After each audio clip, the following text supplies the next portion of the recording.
es Gabriel Bantol, yo soy el gerente de mercadeo de la compañía. Lo que necesiten lo pueden manejar directamente conmigo. Les voy a escribir en el chat mi correo, mi WhatsApp, mi Skype para cualquier requerimiento que ustedes tengan. Yo de una se lo direcciono a todos mis ejecutivos. Somos una Green Technologies, un partner premier de Cisco en Latinoamérica y ofrecemos soluciones de infraestructura de red, contratos de soporte, servicios administrados, comunicaciones unificadas, data center y monitoreo y administración de red. Eh, Cada vez más cerca estamos de las compañías. Zona Green Technologies te brinda la comodidad de diseñar, desarrollar y registrar todo tipo de proyectos Cisco que requiera tu corporación en los países donde nos encontramos. Estamos en Estados Unidos, México, Colombia, Ecuador, Perú y Chile. Facturamos y entregamos localmente en estos países. En cada uno de estos tenemos sedes totalmente constituidas. Si un día quieren que estemos en su compañía con la gente de Cisco o quieren visitar nuestra compañía, pues ahí está la bienvenida cordial. Y chévere porque hace unos días les estuve mandando a todos sus correos electrónicos lo que es el nuevo newsletter, que es como nuestro periódico informativo para este trimestre.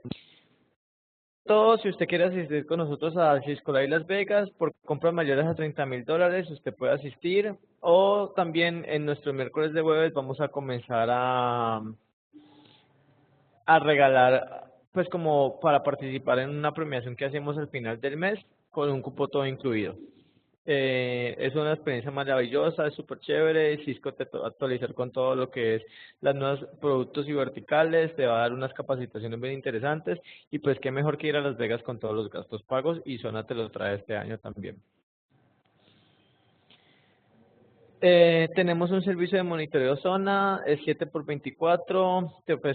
Nosotros te ofrecemos la posibilidad de tener soporte y monitoreo para tu compañía las 24 horas del día. Pregúntenos, simplemente usted me envía un correo y me dice, Gabriel, cuéntame un poquito más sobre este servicio de monitoreo y yo pues te voy a poner como tanto toda la información. Tenemos dos promociones para este trimestre que son bien interesantes. Tenemos una promoción en lo que es in-house y una promoción en lo que es contratos de servicio y soporte. El in-house, pues como ya ustedes lo saben, es poner una persona de nuestro departamento manejando todo lo que es tus redes, y el contrato de servicio y soporte, pues ponemos a trabajar los expertos para tu tecnología. Vienen con unos precios especiales que están cerca al 25% de descuento. Pienso que si eso es interesante para su compañía, pues entonces házmelo saber y yo estaré ahí como contándote un poco más sobre este tipo de servicio que tenemos en promoción. Y súper chévere es que tenemos la nueva familia de cámaras Meraki. Permítanme, por aquí les voy a enviar el correo electrónico. Perdón, les voy a enviar el link. Si usted quiere conocer un poco más sobre estas cámaras Meraki, es muy sencillo. En este link que les voy a copiar en el chat, regálenme un momentico, verá.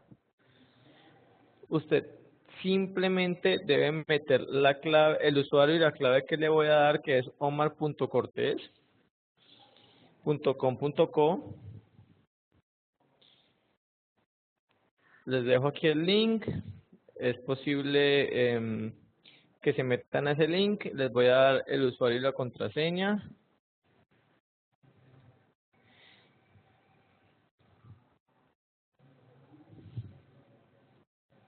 Este es .com.co. Métanse en ese link, metan ese usuario, esa clave y van a ver las cámaras en vivo, cómo funciona la plataforma de Meraki. Eso es un producto fuerte que viene para esta temporada, para todo lo que es videovigilancia dentro de su compañía. Entonces, pues son unos productos que vienen bien económicos, no se necesita comprar más que la cámara y ponerla, instalarla y ya. Eso es todo. Bien interesante, les voy a dejar ese tip ahí.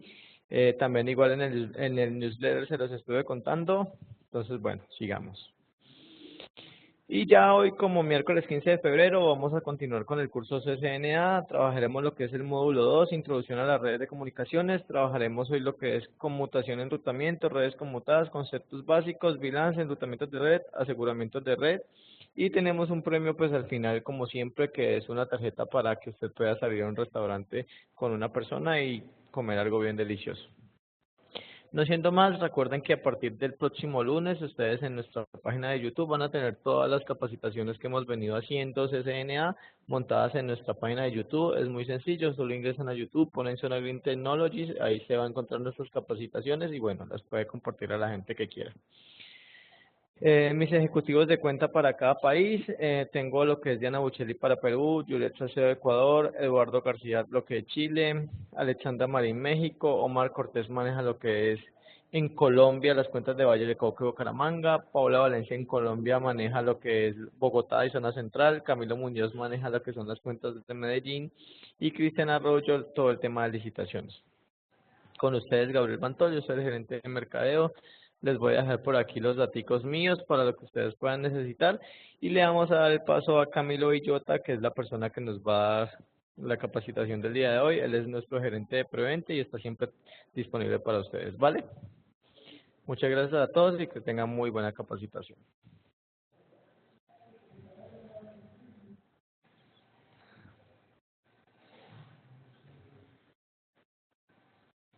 Gracias a todos. Igual les agradezco que me confirmen si tenemos audio sin problema para poder comenzar con la charla de este miércoles. Voy a compartir la pantalla.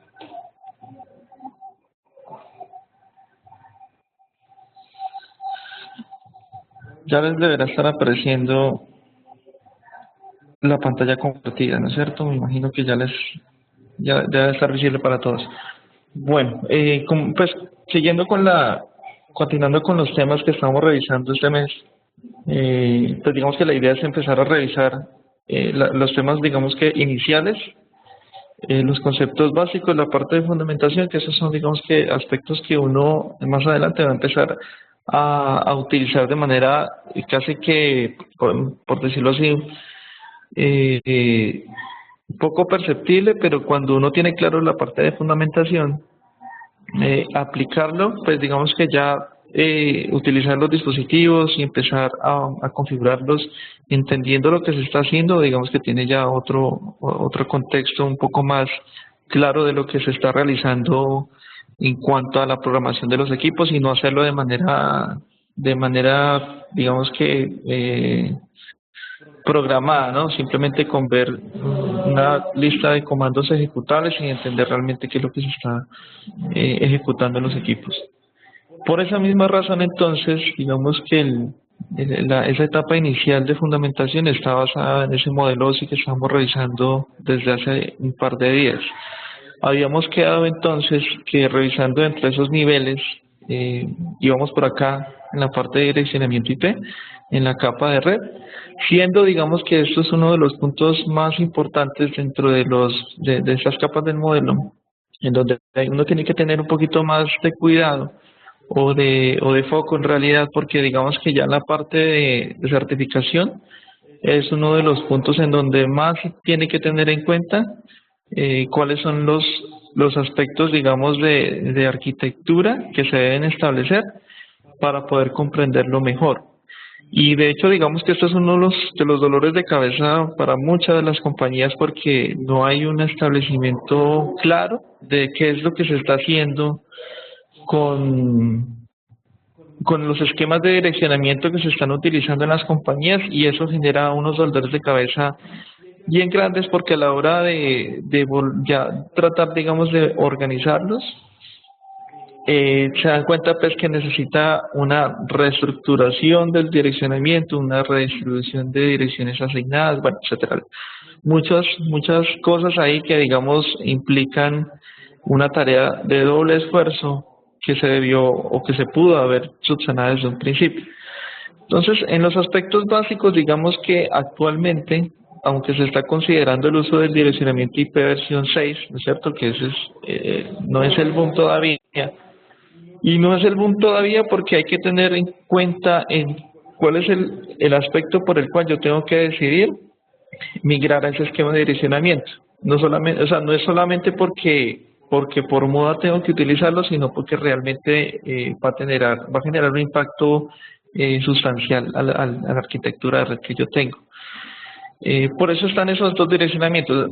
Realmente digamos que para temas de proveedores de servicio ya es crítico, o sea, digamos que estamos a una fecha en donde proveedores de servicio tienen que tener ya un esquema de migración por lo menos claro a esa transición de direccionamiento en versión 6, porque como tal, digamos que la ACNIC, que es la entidad que oficialmente, digamos, que vende ese direccionamiento a proveedores de servicio, anunció ya hace varios años, hace bastantes años ya, eh, que ya no se iban a vender direccionamiento público en esquemas de direccionamiento en versión 4 a proveedores que ya hayan comprado esos direccionamientos anteriormente.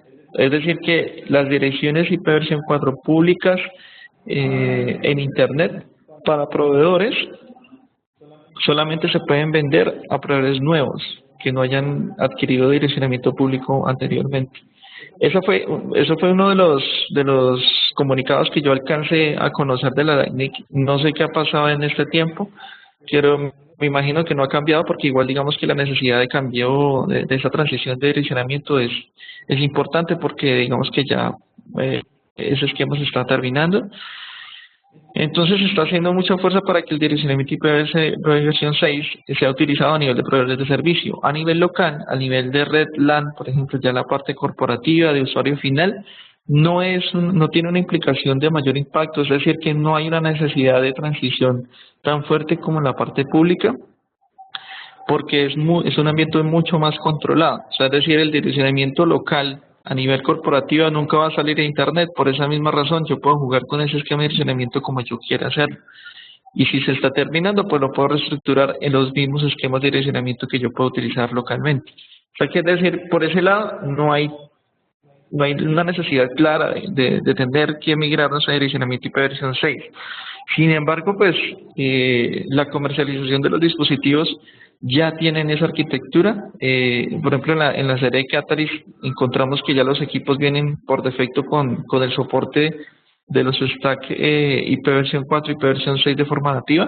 Puedo utilizarlos en ambos casos sin ningún problema.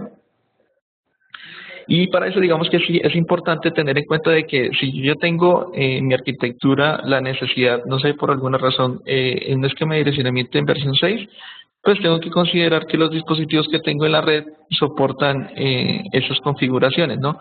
Les digo que tiene mucha relevancia es porque en muchos casos, por ejemplo, algunos de nuestros clientes buscan esa migración a los esquemas de direccionamiento en versión 6. Sin embargo, al analizar los dispositivos que tienen instalados actualmente, no son completamente IP versión 6. Les explico un poco más claro, hay equipos que son completamente IP versión 6 de forma nativa cuando los dispositivos reciben tramas, envían tramas con ese esquema de direccionamiento hacia los dispositivos de red. Hay otros dispositivos que no son completamente IP versión 6, sino que son parcialmente. Es decir, que el dispositivo puede tener un esquema de gestión del dispositivo a través de direccionamiento IP versión 6, que puede tener gestión a través de protocolos de gestión a nivel de direccionamiento IP versión 6, pero que no transfiere datos a ese esquema de direccionamiento. Lo digo para que lo tengan en cuenta cuando estén buscando soluciones de conectividad. Pero bueno, digamos que entonces, entrando en materia, los esquemas en el direccionamiento estándar en su versión IP versión 4, digamos que es el que nos interesa para temas de conexión LAN, que es lo que estamos entendiendo acá, tiene un esquema bastante sencillo de entender, donde se diferencia por un bloque de direcciones, ¿no es cierto?, decimales separadas por puntos. Este es el formato común. Como tal, ese bloque realmente, digamos que por debajo, de alguna manera, lo podemos ver como una comunicación de un direccionamiento, un bloque de direccionamiento que realmente son bits, y esos bits están representados por unos y ceros. Esos mismos bloques están separados por esos mismos puntos en esos casos, y cada una de esa separación por puntos se conocen como octetos, y son octetos porque son 8 bits en conjunto los que componen ese decimal que hemos representado como 192 en este caso. Entonces, teniendo en cuenta pues que para nosotros esta es una dirección IP completa, ¿no es cierto? Luego vamos a empezar a analizar que existe una separación adicional con unos indicadores y formatos adicionales que me determinan qué parte de esa composición está asignada como una dirección asignable a un dispositivo one host y qué parte me indica que esos hosts comparten un mismo conjunto de comunicación entre direcciones. Ya, y a eso lo llamamos, pues digamos que dirección de red. Entonces, básicamente esa es la composición del direccionamiento en IP versión 4. Cuando lo miramos a nivel de configuración de los dispositivos, pues básicamente es que en las tarjetas de red de los equipos vamos a encontrar que en la configuración de sus protocolos tenemos las dos versiones habilitadas, en su versión 6, en su versión 4. Yo lo tengo por acá deshabilitada porque a veces por temas de análisis y troubleshooting en la red, cuando no se está utilizando IP versión 6, puede generar un poco de información basura. Entonces lo deshabilito y solamente lo utilizo cuando realmente lo necesito. El stack de protocolos, o sea, decir que el TCP/IP como tal instalado como aplicación está acá, habilitado.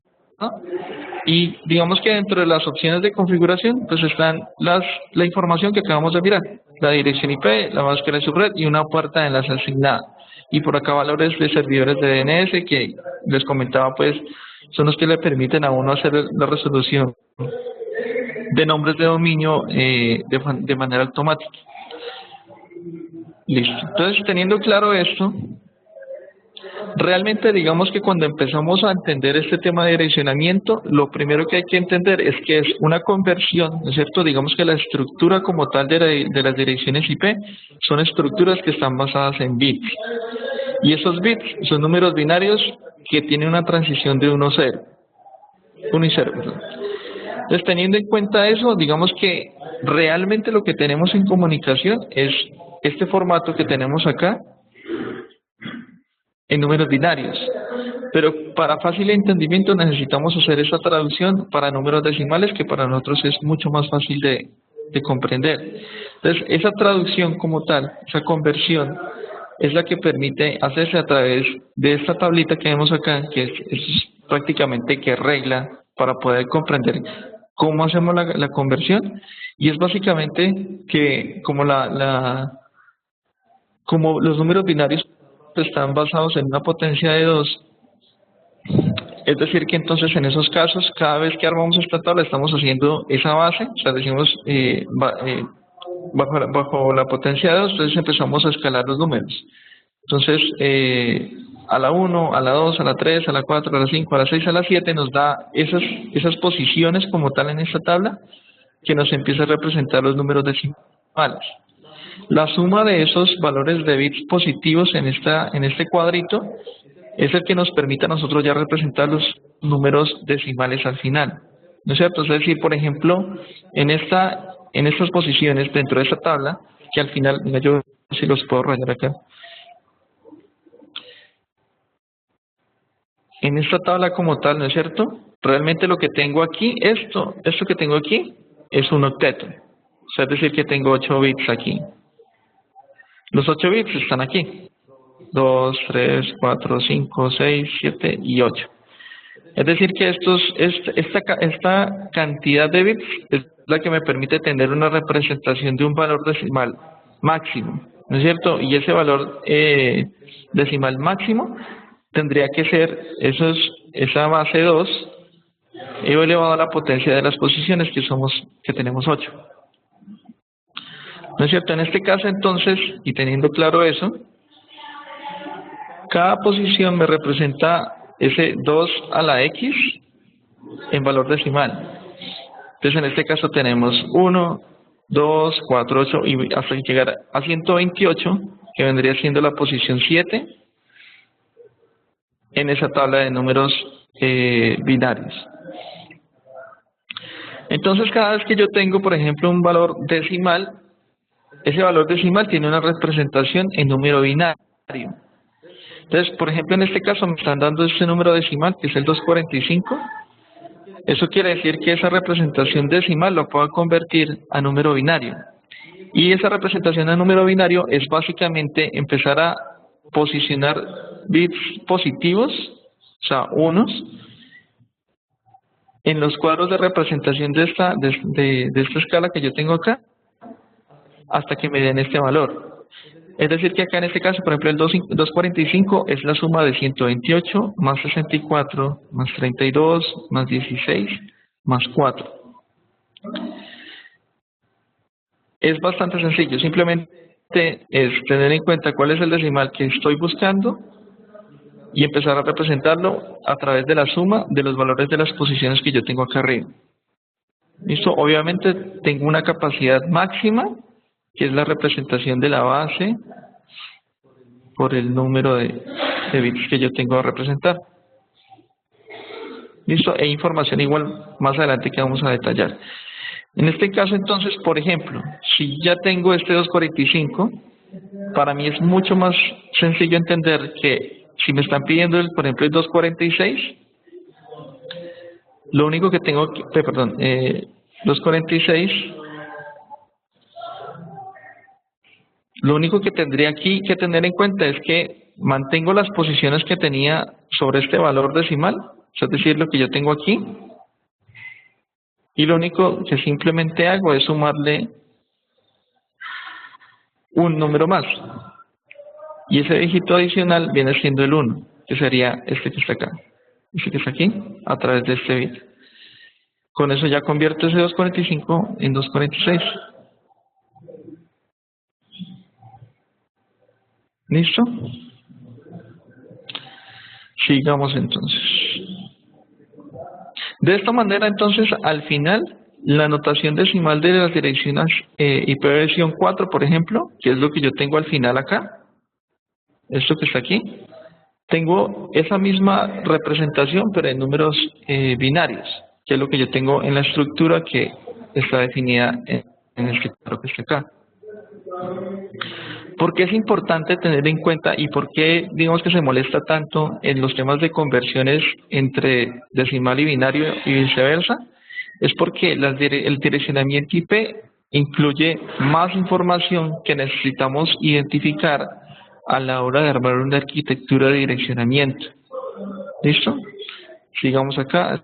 Esto lo vemos. Bueno, esto es cómo empiezo a convertirlos. No hay necesidad porque ya lo pueden entender con el ejemplo que les di. Acá hay ejercicios. Listo. Aquí era lo que quería llegar. Entonces, como ya tenemos claro que la notación decimal está representada a través de 4 octetos, cada octeto de 8 bits, que en total esos 4 octetos me representan una dirección de 32 bits, ¿no es cierto? La limitante y la capacidad total de una dirección IP versión 4 es de 32 bits. ¿Listo? Y con a través de esa representación empiezo yo a jugar esa notación y asignación de direcciones, pero con una información adicional. Esa información adicional viene siendo entonces estos 3 que están acá. Dirección de red, dirección de broadcast y las direcciones de host. ¿Listo? ¿Qué identifica cada una de ellas? Como bien lo dice, las direcciones de host es básicamente las direcciones que se asignan a los dispositivos que quieren tomar y quieren hacer parte de una comunicación. Es el identificador único de cada dispositivo. Es decir, que es una dirección única y que no se puede duplicar en un ambiente de comunicación local. Para tenerlo más claro, por ejemplo, las direcciones de host como tal son la que está asignada aquí, la que está asignada acá, aquí y acá, y que se pueden dar cuenta no se repite. No se repite es porque es básicamente la cédula por la cual ellos se identifican como una unidad única.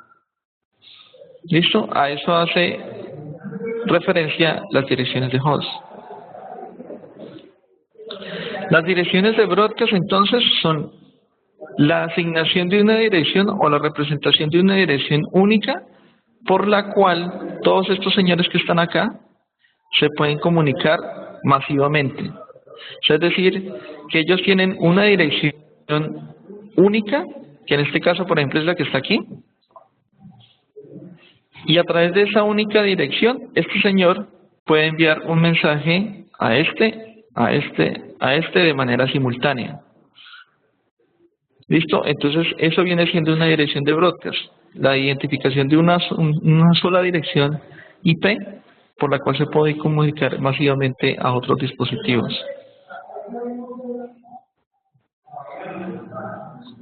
Y la tercera que está acá, que es la dirección de red.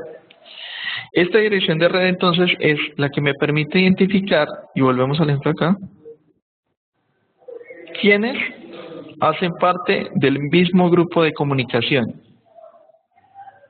Es decir que todos los que están aquí, conectados a través de este dispositivo, están identificados con unos números únicos, ¿no es cierto? Pero que al final estos números únicos hacen parte de un solo grupo de comunicación. ¿Listo? Es decir que si yo tengo en algún caso, por ejemplo, digamos que otro switch de estos, ¿no es cierto? Y este switch, digamos que está conectado a este. Y acá tengo más usuarios conectados. En este caso, entonces, digamos que pues, podría hacerlo, que los identificadores únicos que yo tengo acá sean diferentes a los que están acá, creando de esta forma otro grupo de comunicación independiente. Es decir, que en este caso hay una dirección de red asignada y acá hay una dirección de red asignada también que los separa. ¿Listo? Ese es un ejemplo. Entonces, a través de esta información, nosotros podemos identificar muchas cosas en el tema de comunicaciones cuando sobre todo hay problemas de comunicación entre varios dispositivos. ¿Qué es lo que hace, por ejemplo, que estos tres estén relacionados como una sola representación? O sea, es decir, yo tengo una dirección IP, pero siempre va a venir acompañada, por ejemplo, esta dirección IP de mi dirección de red. Y sin hacerlo directamente, este conjunto de direcciones, realmente lo que implícitamente me incluye es esta dirección de broadcast, sin que yo tenga específicamente estipulado cuál es y cuál es la que representa. Tengo que encontrarla en el caso de que no la conozca. Y para allá vamos. Entonces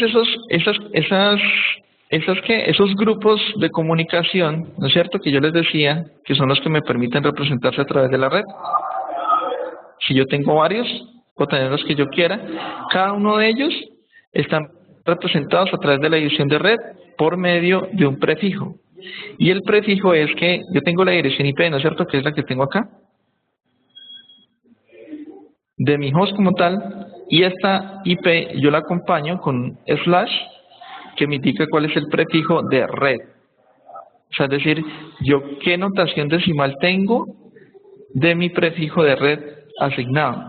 En este caso, por ejemplo, acá está separado hasta este octeto, es decir, que estoy utilizando 8 bits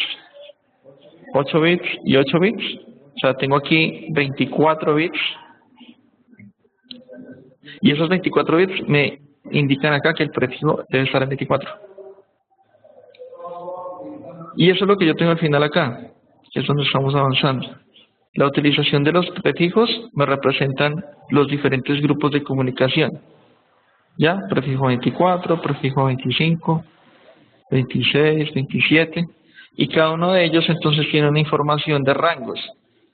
De información de red,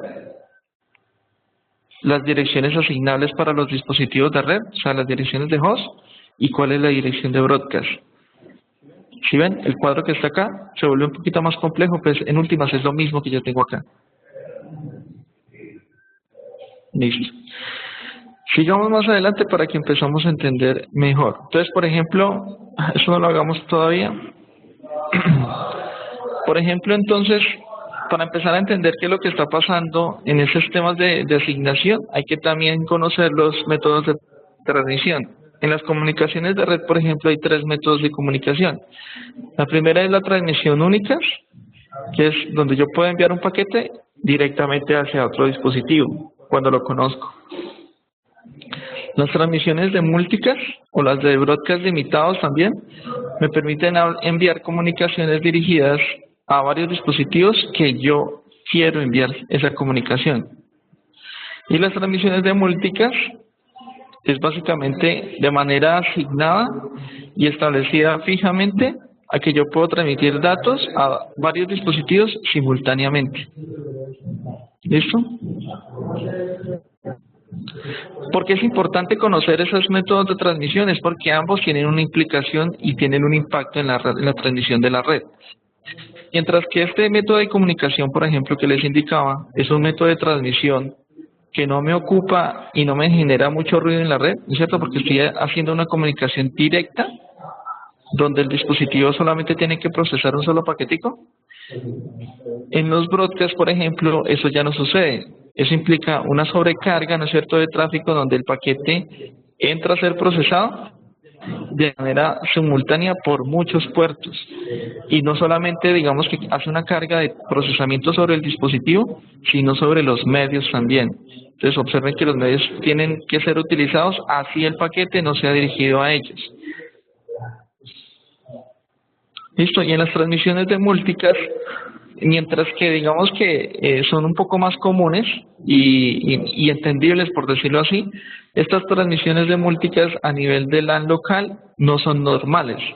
Si yo empiezo a detectar tráficos multicast de este tipo en una red local, es decir, que yo tengo tráficos que no son necesarios en la red y que tengo que empezar a controlarlos. Por defecto, por ejemplo, los equipos Catalyst vienen configurados para que las transmisiones de multicast sean contenidas. Por ejemplo, en casos, en donde yo estoy armando una red local y requiero hacer una transmisión de multicast de video, por ejemplo, porque así lo decidí, monté un servidor de streaming en la red local y a través de ese servidor de streaming local quiero hacer una transmisión de multicast a dispositivos que quieran ver ese video. Como esa transmisión de multicast se está generando a través de un direccionamiento específico para eso, con un protocolo específico para multicast, esos son detectados por los switches, por ejemplo, que por defecto vienen configurados, habilitados para hacer control de tráfico multicast, pues porque digamos que no es normal en la red LAN. Entonces yo tendría que entrar al dispositivo y empezar a definirle que no detecte o que ignore el control de tráfico multicast para que me funcione. ¿Ya? Entonces, digamos que cada uno de esos tráficos y cada uno de esos procesamientos de transmisión tienen una tarea específica que es por la cual, por ejemplo, los rangos de direccionamientos IPs también están reservados para que puedan ser asignados específicamente para esos comportamientos. Miren que, por ejemplo, en este caso, miren los rangos amplios. Esos rangos amplios me indican, por ejemplo, que a nivel de direccionamiento de host, tengo un rango asignable que va desde ceros hasta tener 223, 255, 255, 255. Y eso está definido en el RFC 790. Que las transmisiones por ejemplo, de tráfico multicast tienen también unos rangos de direccionamiento asignados. Digamos que las transmisiones de multicast son muy comunes en algunos protocolos, en algunos dispositivos o aplicaciones. Es decir, que cuando yo creo esas aplicaciones o me hacen un protocolo específico que sea de método de transmisión multicast, ese protocolo o esa aplicación tiene que tener asignado un direccionamiento en el rango de 224 hasta 239. Eso está estandarizado. Y otros rangos de direccionamientos que jamás en la vida he visto, no sé en qué casos se puedan utilizar. Dicen que son direcciones experimentales, que no se pueden utilizar en los dispositivos de red. No, digamos que no sé específicamente para qué casos se pueden utilizar, pero son rangos de direcciones que también están estandarizados y me imagino que hay que darse una lectura rápida, no lo he hecho, pero podemos ver, por ejemplo, en el RFC en qué casos aplican la asignación de este tipo de direcciones. ¿Listo? Estos son los rangos amplios que se pueden utilizar a nivel de direccionamiento IP en versión 4. Igual dentro de estos rangos también, digamos que hay unos direccionamientos que se han establecido para fines de uso público y uso privado.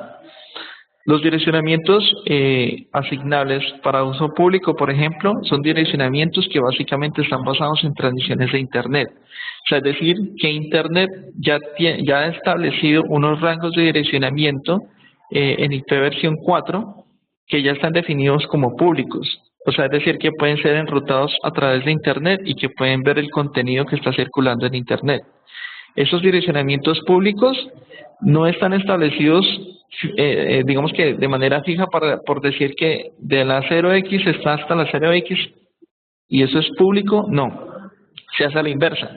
Hay direccionamientos, los direccionamientos privados están establecidos en los rangos que están acá.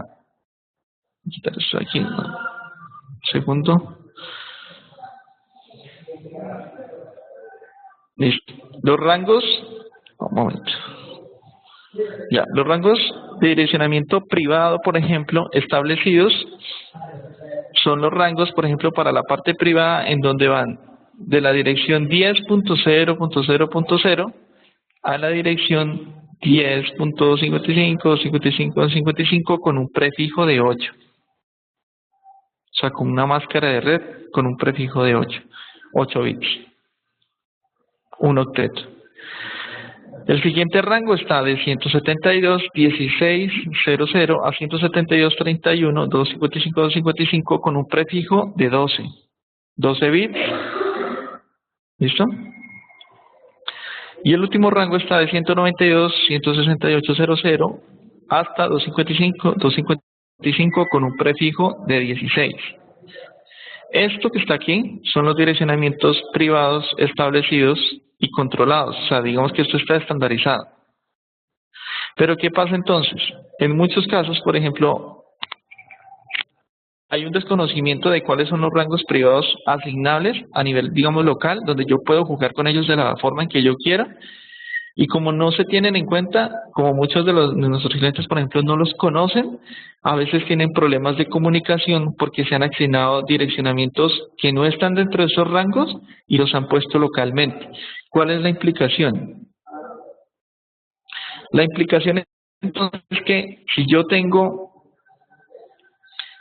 por ejemplo, por acá en Internet, acá en la nubecita, tengo un direccionamiento público X, ¿no es cierto?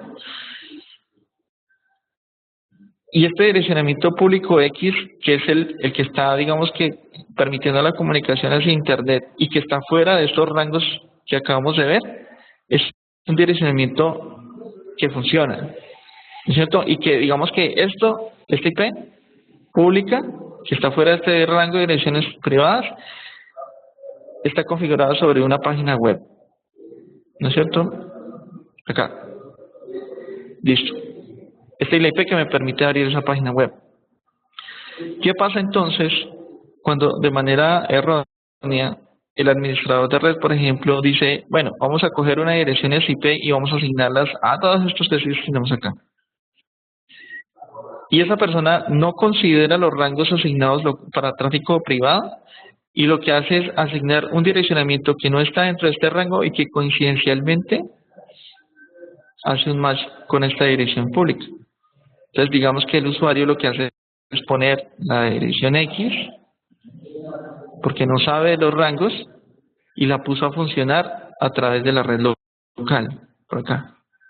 Y empezó a asignar direcciones de ese rango sin saber que ese rango está definido como direccionamiento público. Entonces, ¿qué pasa? Si este señor dice, bueno, vamos a buscar esta página web que está acá, yo lo que tengo es el nombre de dominio, ¿no? xx.com, que por debajo es esta dirección IP pública. Entonces el navegador ingresa esta dirección, el DNS hace la traducción, encuentra esta dirección y se da cuenta que es la dirección pública que se tiene que buscar, la va a encontrar localmente. Cuando tiene ese problema, entonces el usuario, al abrir el navegador y ejecutar esa solicitud, lo que está haciendo es buscar una dirección que debería ser pública y que por errores de configuración la está buscando localmente. Nunca la va a ver. Entonces, esto no va a funcionar. Cuando se detectan esos problemas de asignación de direccionamiento IP, entonces, ¿qué implica esto?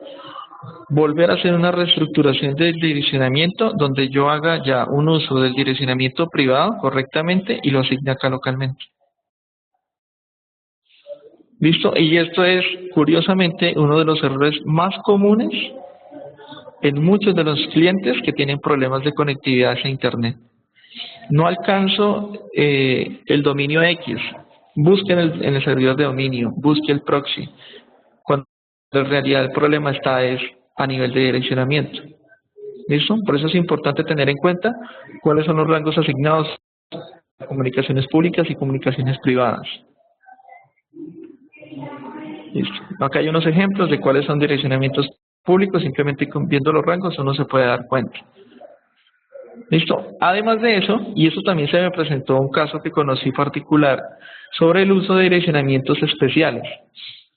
Sin entrar en detalle de otros, hay uno específicamente utilizado por Windows y son las direcciones utilizadas, creo que se llaman APIPA, son direcciones que se utilizan dinámicamente en los dispositivos cuando yo tengo una conexión de red y esa conexión de red o el puerto que yo he conectado a la red no me entrega ninguna dirección y el equipo se queda esperando hasta que espera tanto que él mismo se asigna una dirección. Esa dirección que se asigna automáticamente está en un rango establecido. Lo vamos a ver por acá. Es este rango. Yo creo que muchos lo han visto. El PC entonces se le asigna automáticamente, el sistema operativo le asigna una dirección del rango de 169.254.00. ¿Cuál es el problema de eso? El problema es que como son direcciones automáticamente asignadas, son direcciones APIPA a través del sistema operativo, es posible que en algunos casos generen problemas con un dispositivo, pierde conectividad en la red y tienen un direccionamiento asignado de este tipo en otro lado.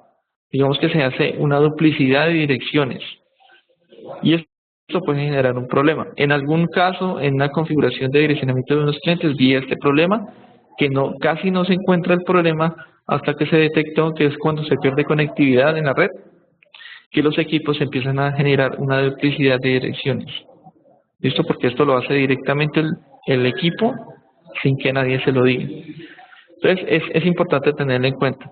La otra dirección y direcciones, hace parte de ese grupo de direcciones especiales, son las direcciones de loopback. No solamente se presentan en casos, por ejemplo, del mismo dispositivo, sino en otros equipos.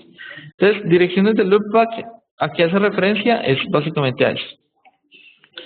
Como yo tengo una tarjeta de red que entiende protocolo de capa de red y direccionamiento de capa de red, pues esas tarjetas de red tienen que tener un método por el cual haga una prueba que realmente indique que el stack de protocolo TCP/IP versión 4 está funcionando correctamente o está instalado por lo menos. Entonces, esas direcciones de loopback son las que me permiten identificar mediante una prueba sencilla si ese stack de protocolos está instalado y está funcionando correctamente. Entonces, básicamente es que yo ingreso la dirección 127.0.0.1 y esta dirección, que es una dirección especial, es la prueba que me permite a mí darme cuenta que es una dirección de loopback como tal, si la conectividad LAN local, la de red, está funcionando, está activa, ¿ya? Y el stack de protocolos está activo y está funcionando. ¿Listo? Entonces, esta es una dirección IP especial, no asignable a nivel de tarjeta de red. Yo no puedo configurar esta dirección IP sobre la tarjeta de red de mi equipo. ¿Listo? Esa misma dirección puede ser utilizada en otros dispositivos también para hacer la misma identificación. Pero bueno, entonces ya teniendo en cuenta esos rangos de comunicaciones, ¿no es cierto? Esos rangos de direccionamiento, perdón, rangos asignables, pues digamos que a partir de esos rangos que se han establecido, se han creado otros adicionales denominados clases, y son direccionamientos que se utilizaban hace mucho tiempo para poder hacer una clasificación de tamaños de redes de manera fácil y rápida a través de unas clases definidas, que son las clases A, clase B, clase C, clase D y clase E. Estas clases me dan una capacidad de direccionamiento de direcciones IP para dispositivos con un tamaño de prefijo establecido. Entonces, por ejemplo, a nivel de clases de direcciones A, tenía un rango muy grande para asignar direcciones de host. Entonces, por ejemplo, miren que acá aparece que el número posible de redes y de host, por ejemplo, de redes, son 128 redes que yo puedo crear a través de este esquema de direccionamiento. Y puedo asignar hasta 16 millones y más direcciones IP utilizables para dispositivos. Y es porque tengo entonces una clase A donde me define que la máscara, por ejemplo, está separando el primer octeto únicamente y deja libre 3 hacia la derecha. En la B, utiliza 2 octetos y deja libre 2. O sea, es decir, que la capacidad es mayor en número de redes, pero menor en capacidad de direccionamientos de host. Y así sucesivamente. Se utilizan más octetos para direccionamientos de red, más capacidad de red, pero menos capacidad de asignación para host. ¿Listo? Estos métodos, digamos, de asignación de direccionamiento por clases desaparecieron porque, pues, digamos que no se hace un uso óptimo de la asignación de direcciones cuando hay redes un poco más pequeños. Por ejemplo, tengo 10 equipos únicamente en la red. Yo no voy a utilizar una clase A, por ejemplo, que me permite asignar 16 millones cuando en realidad necesito es asignar 10. Entonces se volvía muy ineficiente el uso y asignación de direccionamiento IP para tamaños tan pequeños.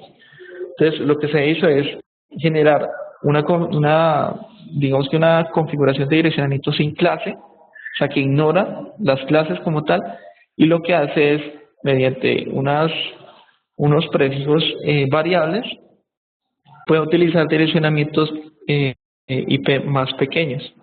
Y más ajustados a lo que realmente yo estoy buscando.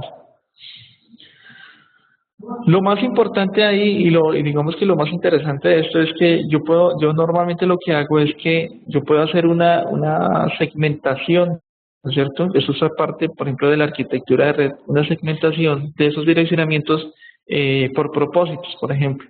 Entonces yo puedo decir que voy a asignar un direccionamiento específico a nivel de ventas, por ejemplo, donde todos los que estén en ventas hagan uso de un direccionamiento en particular, diferente a la parte de impresoras. Y asimismo, si son recursos humanos o si tengo servidores o todo elemento adicional que hace parte de la red de comunicación LAN. Con eso yo hago un primer paso, que es la segmentación a nivel de direccionamiento IP, que es uno de los primeros pasos. Después hay que hacer una segmentación adicional, pero digamos que lo más importante aquí es armar una arquitectura de asignación de direcciones bastante entendible y bastante sencilla. Sigamos por acá. Bueno, entonces cómo se asigna, eso no importa mucho. Uno de los casos, digamos, interesantes, por ejemplo, que es una de las buenas prácticas para muchos casos y que muchos de los administradores de red no tienen en cuenta, es la administración de ese mismo direccionamiento. Digamos que una de las buenas prácticas, por ejemplo, es, yo puedo crear un Excel, ¿no es cierto? Voy a asignar por acá. Yo puedo crear un Excel donde ese Excel, ya se me perdió, donde ese Excel, lo que yo hago ahí es empezar a registrar cuáles son los bloques de direccionamiento que yo estoy empezando a asignar, ¿no? Entonces, por ejemplo, en el Excel yo digo, bueno, tengo la red 172.16.0 como dirección de red para mí,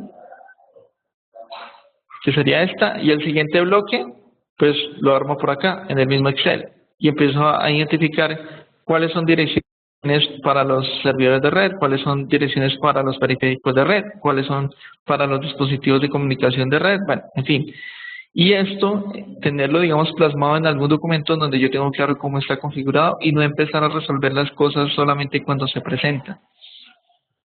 Eso permite tener, por ejemplo, una escalabilidad más clara de qué es lo que está pasando con la asignación de direccionamiento IP en nuestra red. Es una buena práctica que demanda tiempo, pero pues la pueden utilizar y es bastante interesante. Lo chévere de esto, por ejemplo, es que no solamente puede ser sobre un Excel, sino que hay aplicaciones, por ejemplo, SolarWinds creo que tenía una. SolarWinds tenía una aplicación que era para llevar esos registros de direccionamiento asignables. ¿Listo? ¿Quién es la entidad entonces? Estas preguntas de certificación común.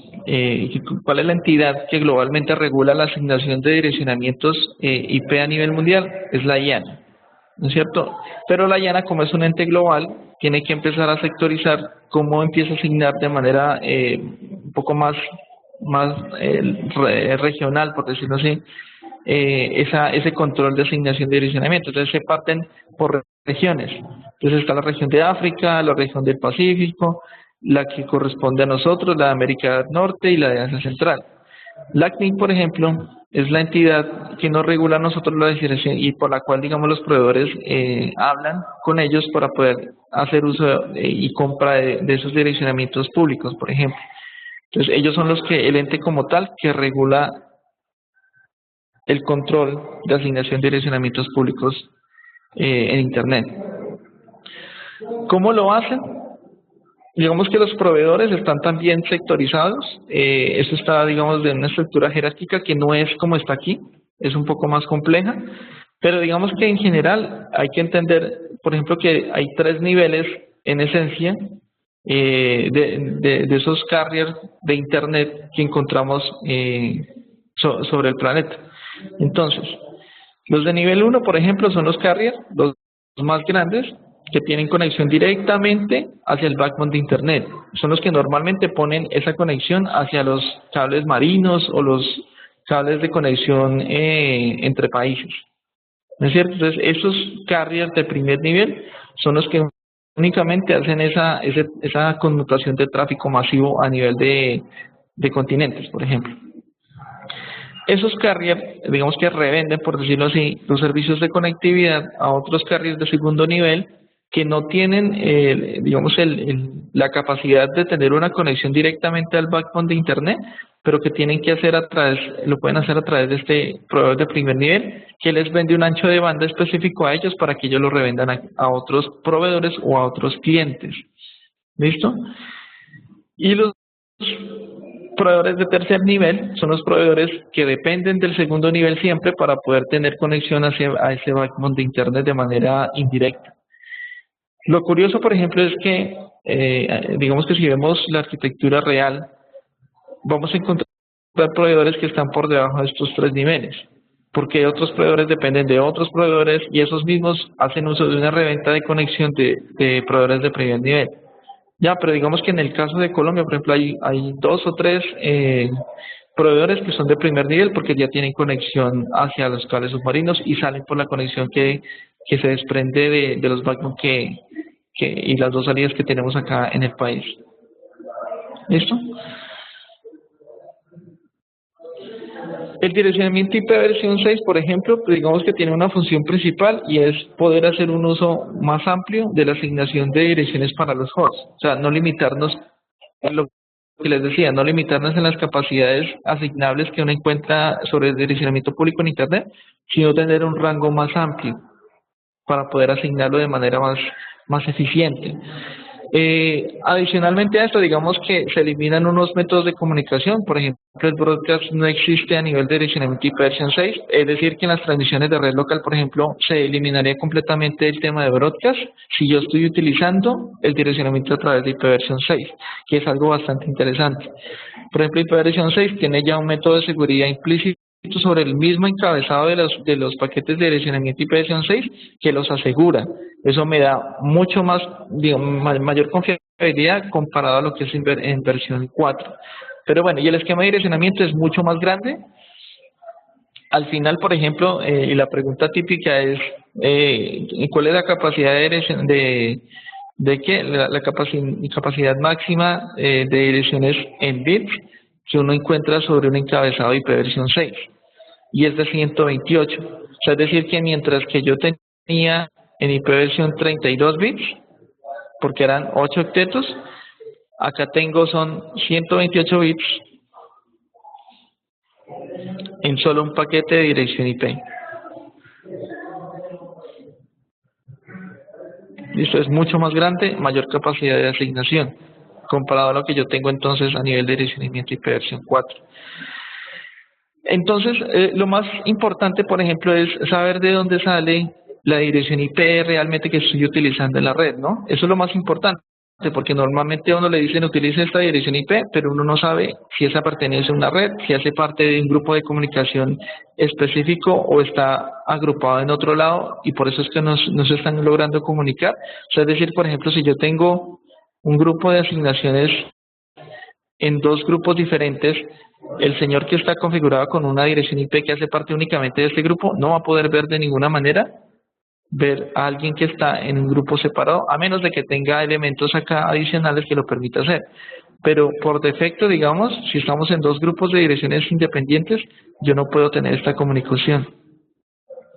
Listo, pero yo cómo me doy cuenta si estoy aquí o estoy acá. Y es a través de la máscara de subred y de una operación básica que me permite encontrar en dónde estoy parado, en qué grupo yo hago parte. ¿Listo? La máscara de red básicamente lo que hace es hacer una separación en donde me indica el prefijo, por ejemplo, me indica cuáles bits se ubican en 1 y cuántos bits fuera de ese prefijo se ubican en ceros. ¿Listo? Y que son asignables, digamos que son variables. Entonces la máscara de red básicamente es el prefijo que encontramos que me representa cuáles son los bits, por ejemplo, o la porción de esa dirección IP que está separando los bits que no son variables de los que sí son variables. Listo, y a través de una operación sencilla entre la dirección IP y la máscara de red me doy cuenta a qué grupo pertenezco. El ejemplo es sencillo, miren por ejemplo acá. Aquí me están diciendo, en este caso, que tengo una una dirección IP 172.16.132.70, ¿no es cierto? Con un prefijo de 20. Es decir, que yo tengo 20 bits de izquierda a derecha establecidos para la dirección de red y que tengo el restante de variables para poder asignarlos para host. Entonces, avancemos. La conversión como tal de esa capacidad que yo tengo aquí, de esa dirección IP que yo tengo aquí, en bits, en binarios, es esta conversión que yo tengo aquí. 272 es básicamente la combinación de este octeto y el resto también. Siguiente. Una vez identificado entonces cuáles son los valores en binario de esta notación decimal que yo tengo en la dirección IP, lo que hago es que identifico cuál es el prefijo asignado. El prefijo asignado es 20. Es decir, que yo utilizo 20 bits, ¿sí? 8 más 8, 16 más 4 para alcanzar los 20. Hasta aquí son 20. ¿No es cierto? Este es mi prefijo, que está acá. Y el resto son direcciones, son valores de posición que son variables, que pueden variar. ¿Listo? Entonces, ya tengo identificado cuál es la dirección IP en formato binario y cuál es mi dirección o máscara de red en formato binario. Luego de eso se hace una operación lógica, que es esa operación de compuertas que uno encontraba por ahí, en lógica matemática, en donde se hace una operación básica entre valores de bits binarios. Entonces, en este caso, por ejemplo, lo que se hacía es que vamos a hacer esa operación AND, que me dice que únicamente yo voy a tener valores en 0 cuando se multiplica con un 0. Solamente tengo valores positivos de 1 o posiciones en 1 cuando tengo una multiplicación entre unos. Entonces miren que acá, por ejemplo, esta posición, la primera, es una multiplicación entre unos, es decir, que queda igual, queda como un valor positivo. El siguiente es una operación entre 1 y 0, es decir, que cada vez que haya una operación contra 0 va a quedar en 0 y así sucesivamente seguimos con los otros. ¿Listo? Esa operación entonces de esa lógica AND entre la dirección IP y la máscara de red, al final me entrega un resultado que es la dirección de red de esa dirección IP que estoy buscando. Miren, este de acá es el resultado de la operación entre la dirección IP y su máscara de red. Al realizar esta operación, lo que encuentro es que esta dirección IP hace parte de un grupo de direcciones que están comunicándose a través de esta dirección de red. ¿Listo? Es decir que 172.16.32.70 está en la red 172.16.128. ¿Listo? La única forma de entender bien cuál es el proceso por el cual yo identifico esos esquemas de direccionamiento es practicando. Simplemente leo y entiendo ¿De qué se trata? Si ese procedimiento implica que yo dibuje la dirección IP, la convierta en binario, convierta la misma máscara de red en binario y haga la operación para poder comprender de dónde sale, esto necesito hacerlo siempre para poder entender cómo funciona. Y una vez ustedes comprendan de qué manera o por qué operación se encuentran estas direcciones de red, ya es más fácil empezar a darse cuenta cuál es, digamos, la operación más sencilla por la cual yo me puedo dar cuenta a través de qué red está configurada esta dirección IP. ¿Listo? Ese es uno de los pasos más importantes cuando estamos hablando de comunicación en la red, porque es donde más generalmente se producen errores. ¿Listo? Yo creo que entonces podemos cerrar este jueves de este miércoles. Digamos que le hice mucho énfasis a esta partecita de direccionamiento IP, porque digamos que es un poco más compleja que todo el tema que vamos a ver más adelante. ¿Listo?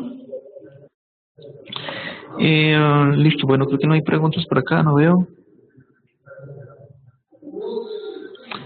Ah, sí, una pregunta. ¿Con eso verifico si mi tarjeta de red está buena?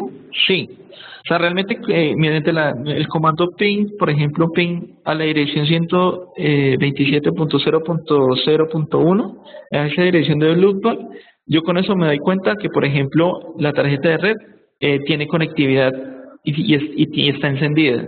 ¿No es cierto? Que ya tenga transmisión de datos sobre la red es diferente, porque ya depende, por ejemplo, de que si el switch está activo o no, si está configurado o no.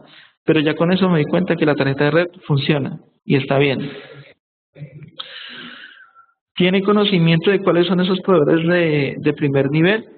Sí, o sea, de hecho ustedes buscan, por ejemplo, quiénes tienen la conectividad de cable submarino. Hay un mapa por ahí en internet. Con eso se dan cuenta cuáles son los proveedores que tienen esa conexión hacia ¿qué? Hacia el mar. Aquí en Colombia, por ejemplo, en Cali, hace poco, aquí en el Valle, adquirió esa comunicación a través de cable submarino. Y por ahí hay un Level 3 y hay otros proveedores que también tienen esos esquemas de conectividad hacia el back directamente. Listo. Bueno, entonces ya con este tema cerrado,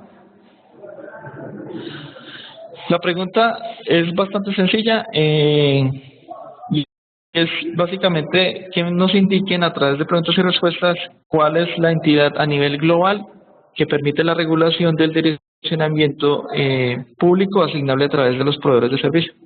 La global, ¿no? Por aquí tengo a Franklin Cabrera, ese es el que me responde. Franklin Cabrera dice IANA. ¿Sí?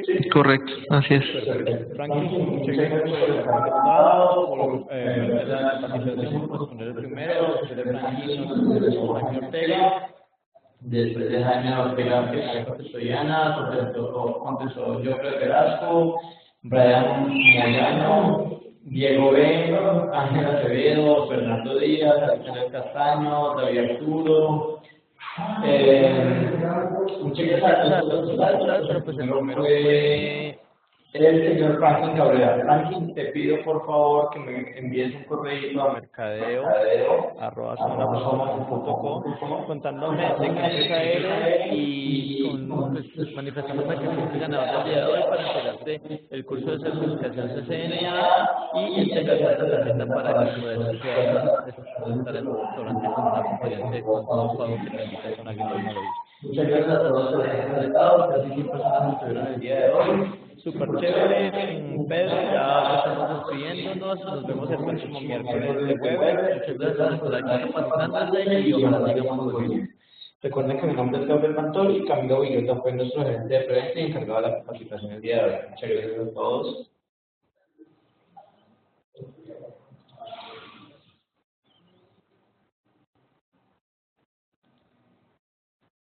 Gracias, Camilo.